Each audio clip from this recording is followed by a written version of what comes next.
Hello, everyone, and welcome. This is Sabrina Paganoni. I'm connecting from the Healey Center for ALS in Boston. We are going to start the webinar. I see people are joining from the waiting room. Next slide, please. This is our monthly EAP webinar, the second Thursday of every month. We provide updates on the status of expanded access protocols around us in the US. Next slide. So first of all, we haven't done kind of a summary. We haven't had a review of what expanded access is for a while. So we thought that for today, we would go back to sort of the basic definitions for those of you who may be new and may be joining this webinar series for the first time. So expanded access is sometimes also called compassionate use, and it's an FDA-regulated pathways for people with serious diseases.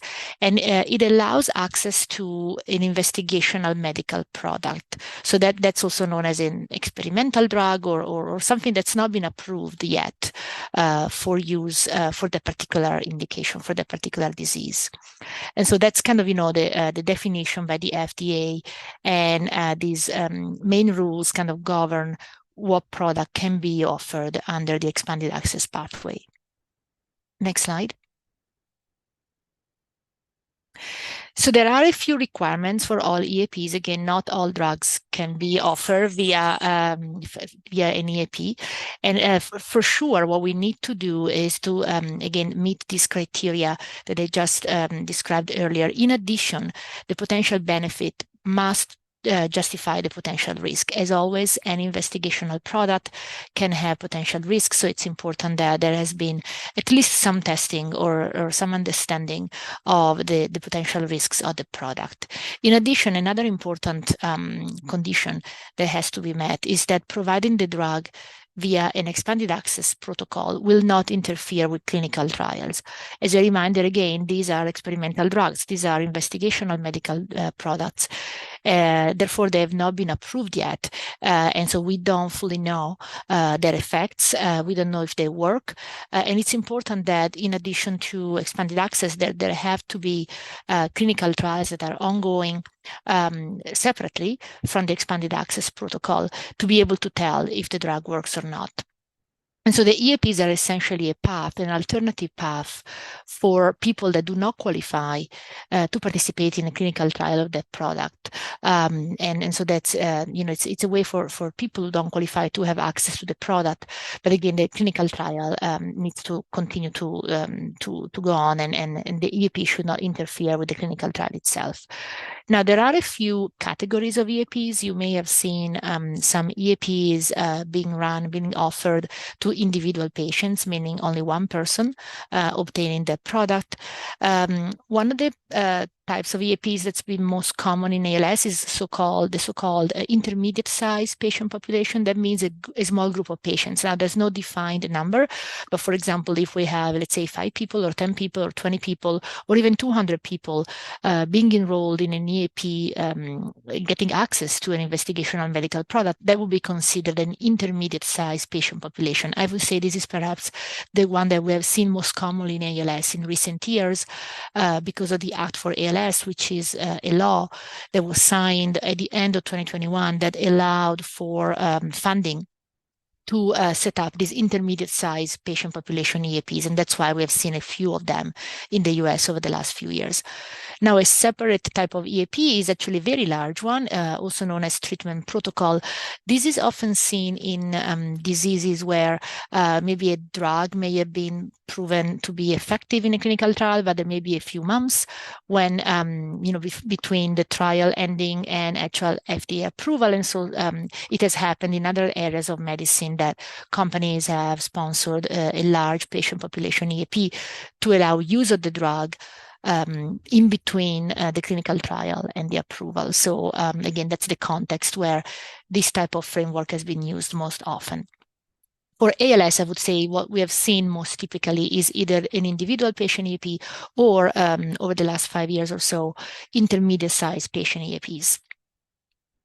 Next slide. So again, wanted to mention that if you want to know more about the details in terms of the FDA thinking about EAPs, we can refer you to the actual guidance, and there's guidance from the FDA for industry, and the guidance also provides some some general statements about the use of data from expanded access to supplement the regular clinical trial process. And so that's where the research aspect of EAPs come into play, where EAPs, the data obtained in EAPs could also potentially be used to add to the evidence generated in clinical trials. I will say that it's very unlikely that EAPs will ever replace formal clinical trials, sort of traditional clinical trials, but it is possible that EAP data may supplement data collected in the clinical trials, which is a good thing.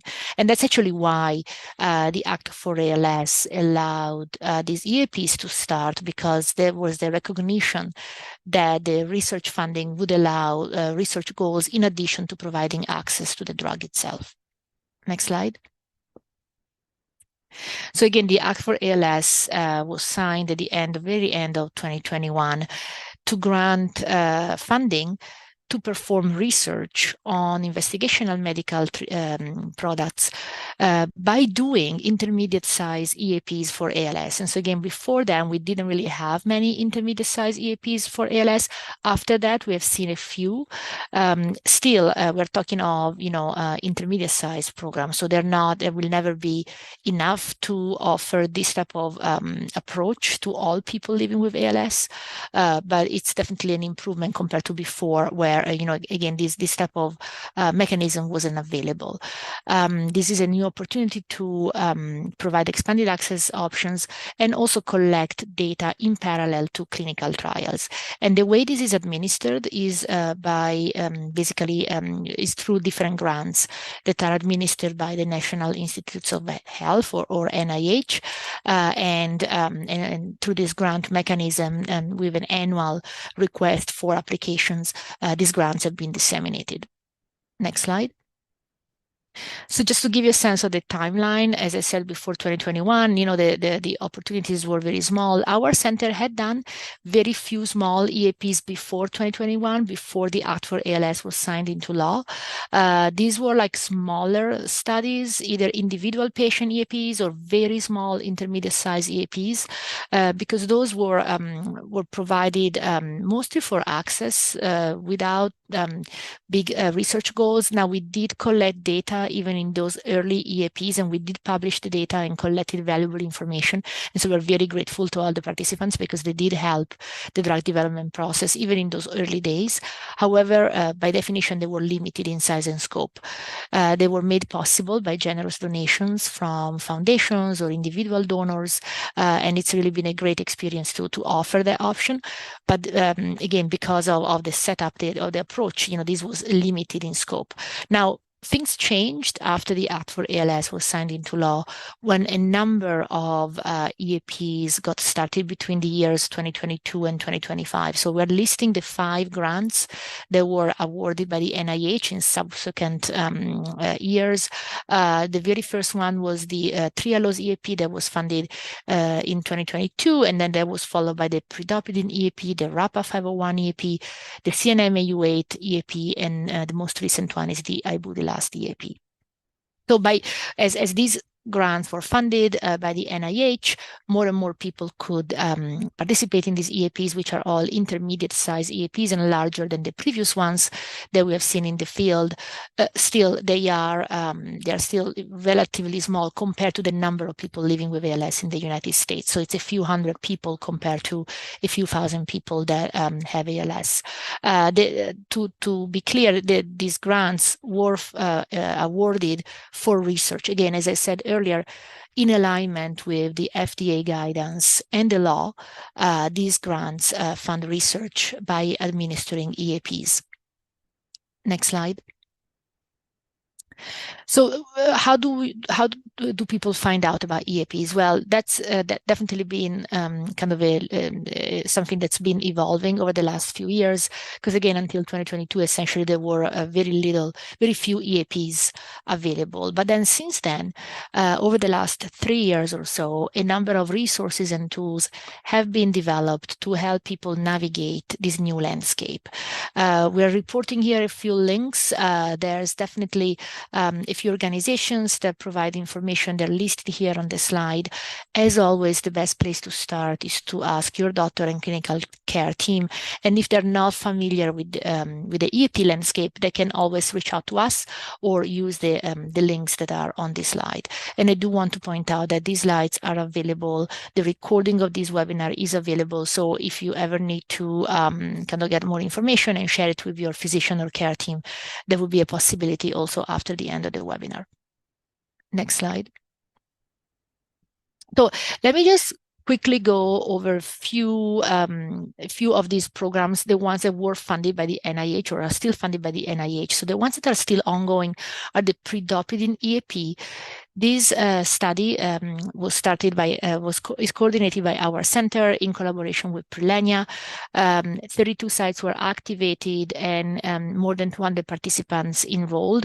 This study is no longer enrolling at this point. The participants are still being followed in the study, and this is because the grant was given permitting enrollment of about 200 people. So at this point, there are no additional spots, but the participants are still being treated in the study, and a lot of data and samples are being collected to contribute to research.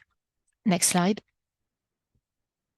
So the CNM AU8 EAP is run by Dr. Jinsey Andrews in collaboration with Clean and Niels Synapticure. 8 sites were activated, including one virtual site managed by Synapticure that provides enrollment essentially virtually in every state.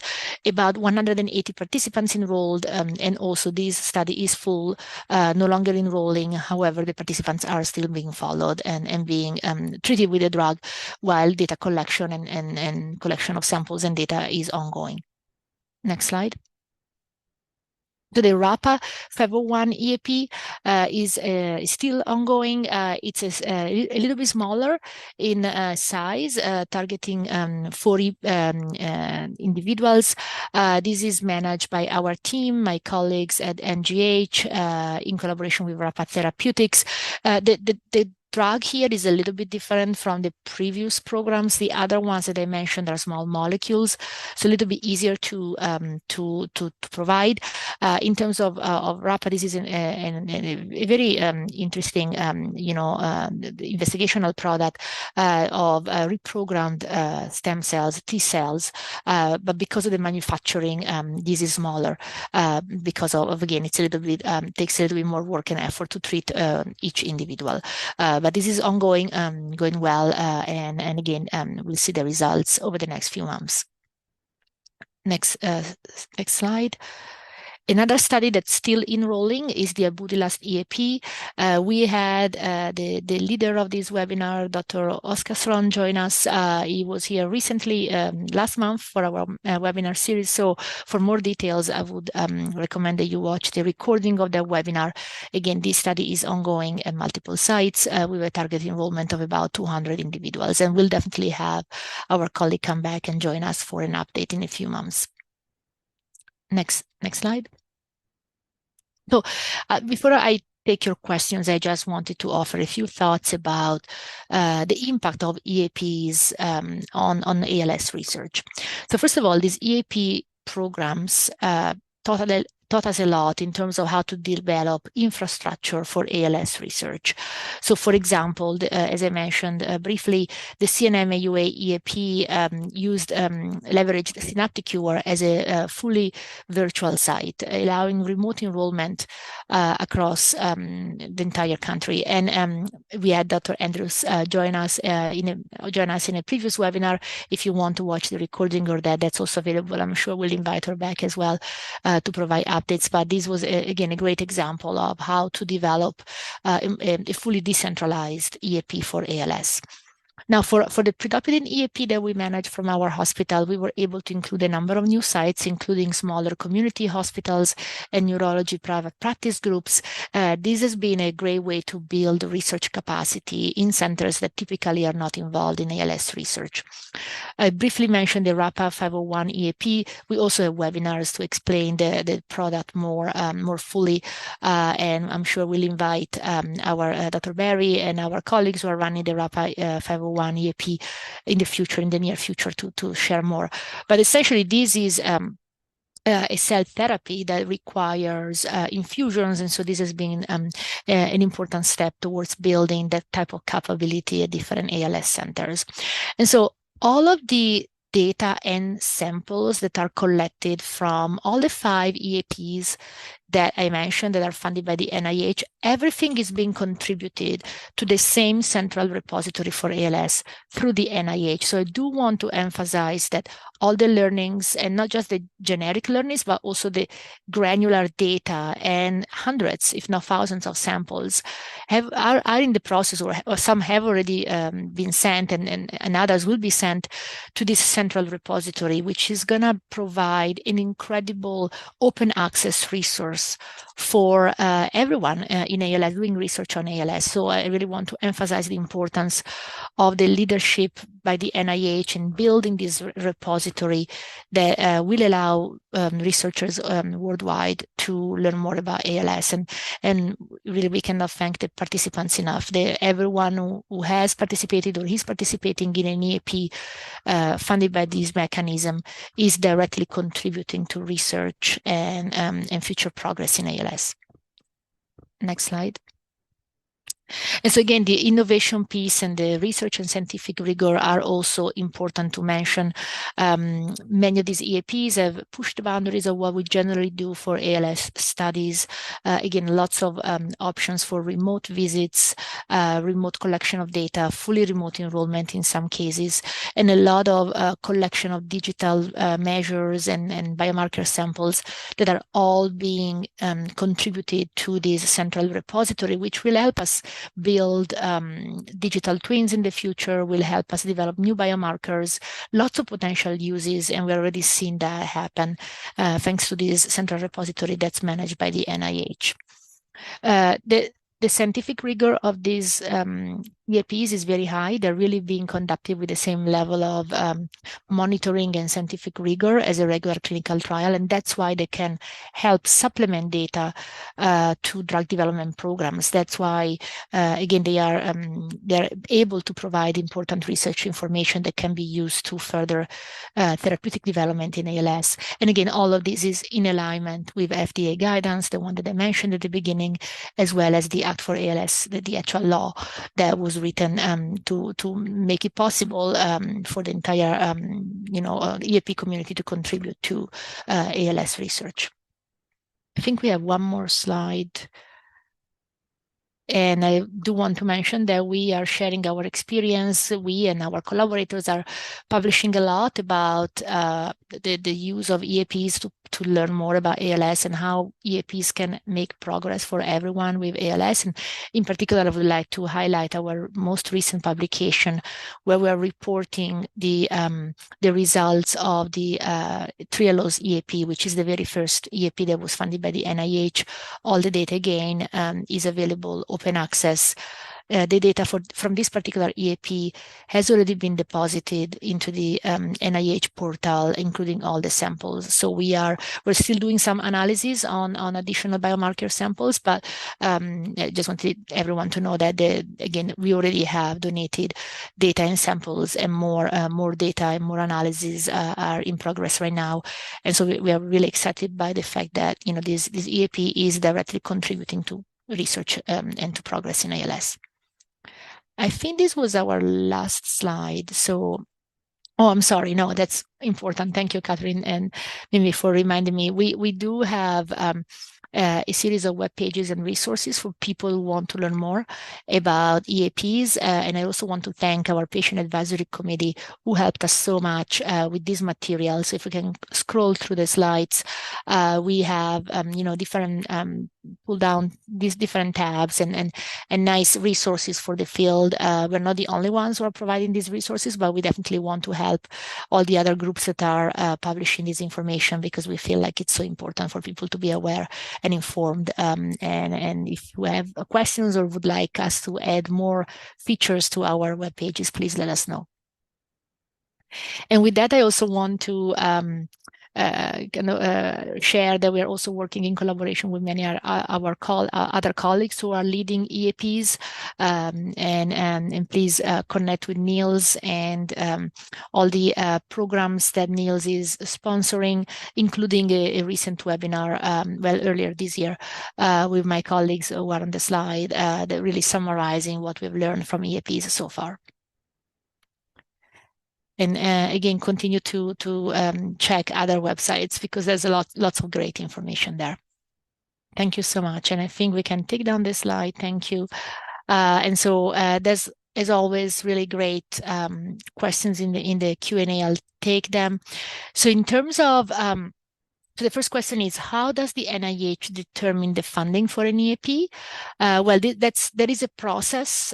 There's what I called a RFA, or a request for applications. So companies and investigators like myself can apply. And so the process for being selected is the same as being selected for any grants from the NIH, whether you are studying, preclinical science or clinical science, a trial or an EAP. The process is sort of the same. You submit scientific information and a grant, and then there is a peer review process. There is a committee that will review all the grants and determine the funding. The question is, how much profit does the company that manufactures the drug typically make? Well, it's really not so much profit. It's more the grant will reimburse the company for the costs of producing the drug and distributing the drug. And then the additional funding is also for the research piece that, as I mentioned, is also important. There's a question about how can somebody enter an EAP, and how do you improve the chances of being selected for an EAP?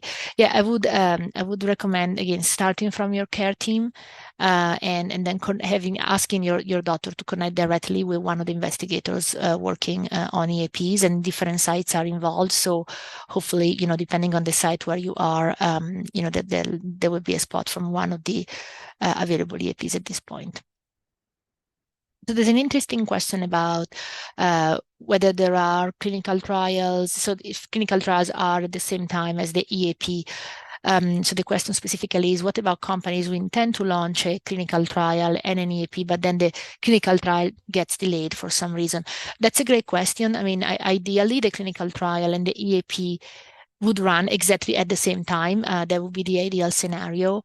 In drug development, sometimes things don't work that way, but you're right, that would be the ideal scenario. So ideally, the clinical trial and the EAP will be ongoing at the same time.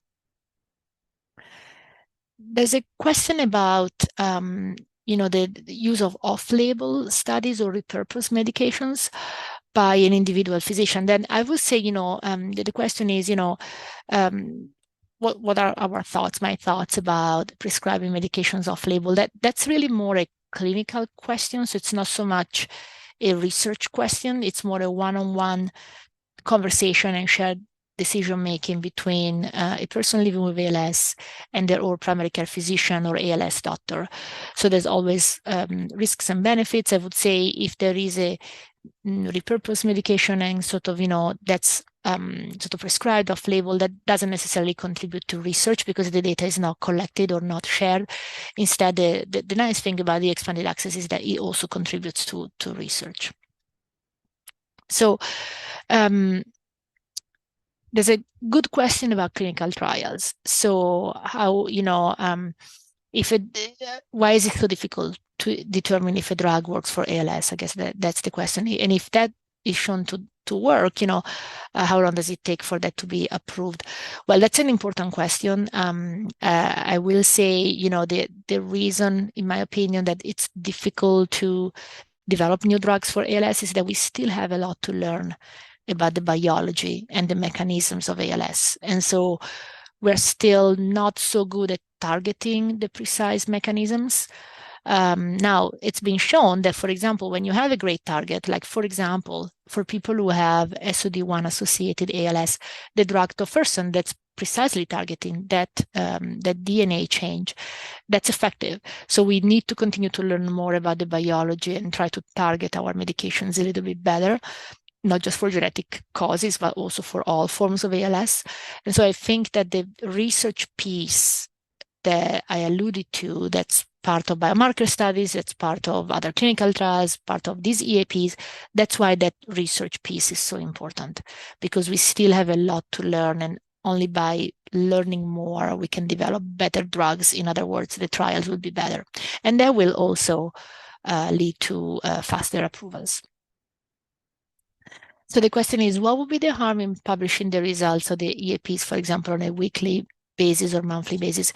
Yeah, no, absolutely. So we try to publish the results as quickly as possible. I would say, it takes a little bit of time to collect the data. The data is monitored at the site level. So I don't know if it would be feasible to really publish the results so frequently, simply because we don't have the data yet completely cleaned and aggregated. So we basically, for example, for the Trialose EAP, that's the first one that was published of these NIH-funded EAPs. As soon as the study was closed, we collated all the data and published it as soon as possible. So I think it's still value in making sure that the data collected is absolutely clean and correct before we publish anything. And so, but you're right, it has to be done as quickly as possible. So there's a few questions about, how people are selected to attend, to be part of an EAP. A couple of questions I think are the same. Are there, wait lists, different clinics, or what if, you see, is it a first come, first served basis? So these are all great questions. I will say, unfortunately, there's still a mismatch in terms of number of slots available and number of people who would like to enter an EAP. And this is unfortunately the reality that we have at this time.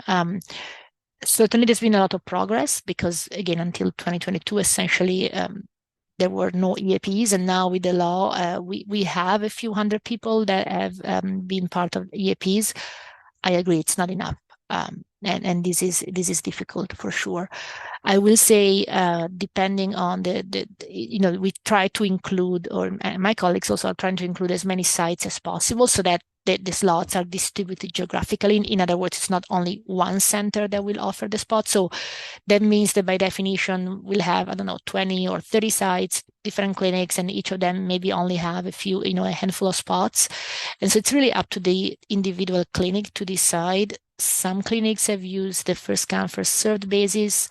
Some clinics, including ours at times, have used lottery systems to give everyone an equal chance.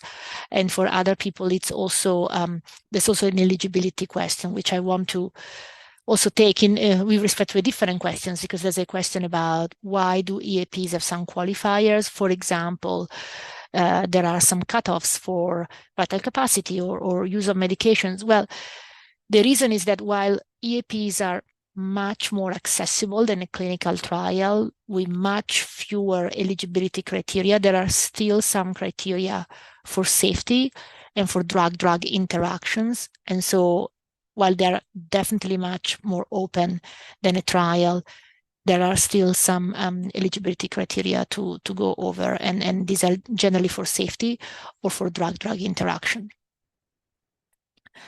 So it's a good question about the eligibility criteria. So is it possible for an EAP to change the eligibility criteria depending on the progress? That's a great question. That's possible.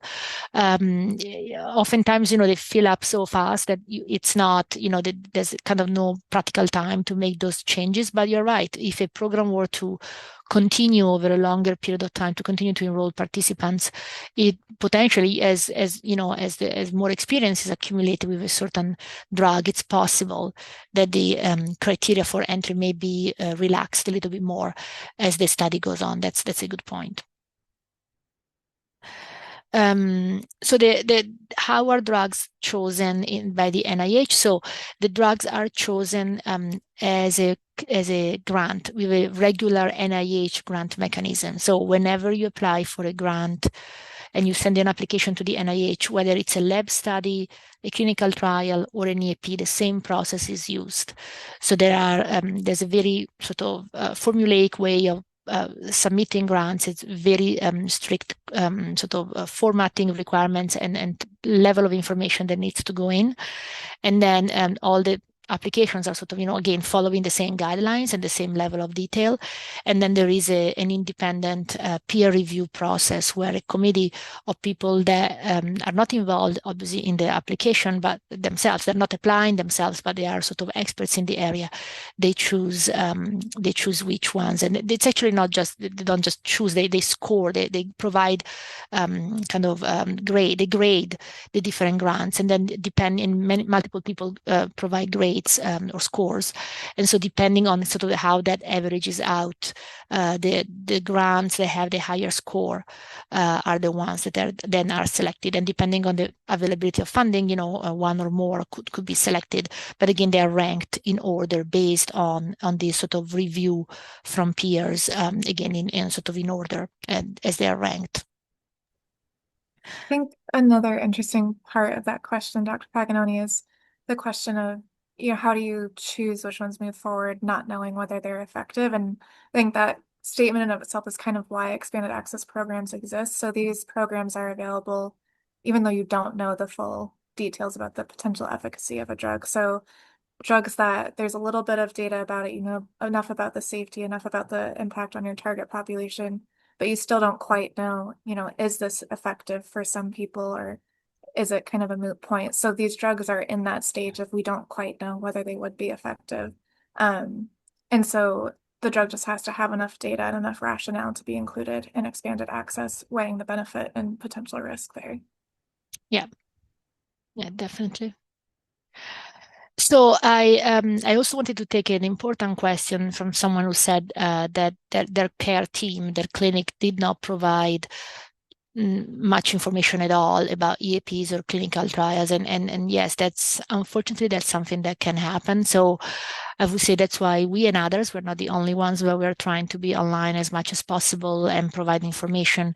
And we have newsletters, we have webinar series, and other colleagues and other groups are also doing the same. That's why we kind of also share their links and their resources on this webinar. We are trying to continue to involve as many centers as possible. That was part of the reasoning for including as many sites as possible in these programs, so that we continue to spread information and spread knowledge. I will agree with you that we are far from over. It's definitely something that's an ongoing process that needs to continue. And in fact, we are very thankful to our patient advisors who meet with us and help post information, make the information more digestible, more accessible. And that's definitely an ongoing process. So I'm sorry that in your case, from the person who wrote the question, there was no information, but we're trying to make ourselves available. And Catherine, maybe if you can introduce yourself and your role as a patient navigator. Yeah, sure. So some of you may know me as the patient navigator for the Healey ALS platform trial, and that's still very true. But I've been dabbling in other arenas as people submit questions about expanded access as we start to and continue to organize these monthly expanded access update webinars. So you're welcome to reach out to me. Clinicians are welcome to reach out to me. We set up, like, myself and colleagues, research access nurses I work with, we set up meetings with different groups and various committees and partner organizations trying to share what we know so that those clinicians can then hand the information off to their patients. But we do recognize that, me especially working at Mass General at the Healey Center, we just have a huge amount of staff and resources that we're able to funnel into providing this information. And we want to try to level that playing field so that even if you are not a patient at the Healey Center or a major ALS specialized clinic, that you still have access to that information. So we are kind of trying to trailblaze there, and you are welcome to reach out to me. I'll put my email in the chat. Thank you. And I see one question that just came in, and I think it's important to discuss this. The question is, can an EAP replace a clinical trial or a phase 3 of a clinical trial? And I would say at this stage of development in ALS, the answer to that would be no. So EAPs cannot replace clinical trials, or specifically phase 3 clinical trials for ALS, certainly not at this stage. It might be possible in the future as we know more. That's part of the reason we are, we and others are all depositing data into shared resources so that we can actually better clarify the natural history of different groups of people living with ALS. And at this stage, EAPs cannot replace the clinical trials. However, again, in parallel or in parallel as much as possible to clinical trials, they can help supplement data and learnings, and that's why the data is collected with scientific rigor to be able to create this newly created NIH resource that will really transform the way we understand disease, natural history of the disease. So I'm grateful to the NIH for leading the charge there, and I'm also very grateful to all the participants in these EAPs that have been donating time and effort and data and samples. So we want to also thank all of you who are following us, and if definitely if you have a hard time finding information about EAPs or about clinical trials, please don't hesitate to reach out to Catherine, and we'll try to do our best to connect you or your care team to resources so that hopefully we can continue to increase access and increase opportunities for everyone living with ALS. So thank you so much, and we'll continue doing this webinar series on EAPs on a monthly basis. We also have our regular platform trial update the 4th Thursday of every month, and we have a very special webinar later this month. So stay tuned on social media. We'll have our patient advisors also will join us. So looking forward to that. Thank you so much, and have a good night.